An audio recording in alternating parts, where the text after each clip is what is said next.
Она што можеме да го видиме е еден обид на СДСМ и на ДУИ да направат една дефакторизација на македонците, македонскиот народ, но и на другите етнички заедници, како турците, србите, власите, бошњаците, ромите и останатите. Таа дефакторизација нема да ја дозволиме. ВМРО ДПМН и коалицијата за подобра Македонија ќе стои цврсто во било која ситуација на браникот на одбраната на државните и на националните интереси. И она што исто така карактеристично е дека гледаме дека СДСМ се обидува, се надпреварува на некој начин самата со себе, колку повеќе ќе даде нешто на албанските партии. И се поставува прашањето до кога така, до кога со тоа давање. Дали до моментот додека нема да остане ништо во државата за давање, ќе се загуби еден ден и тоа што е стекнато со многу труд, со многу крв и со многу напор.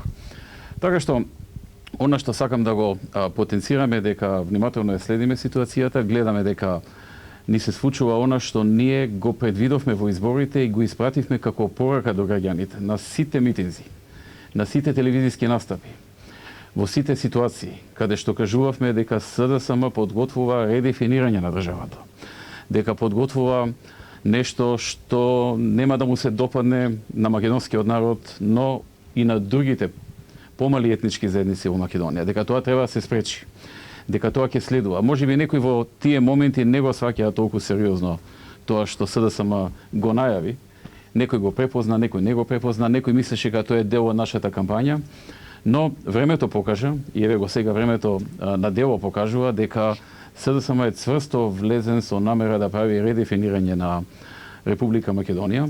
Тие велат дека немало да се менува уставот. Уставот нема да се менува затоа што знаа дека без ВМРО ДПМН не може да се менува, инаку и уставот би се сменил.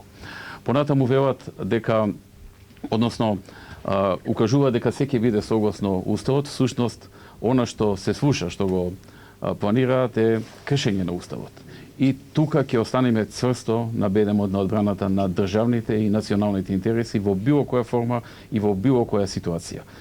Продолжуваме внимателно да ја следиме ситуацијата, да комуницираме со сите што е потребно, но укажуваме на секој кој што сака да се коцка со државните и со националните интереси, дека во оваа држава има и други кои што мислат на тие интереси и кои што се спремни да се борат за тие државни и национални интереси.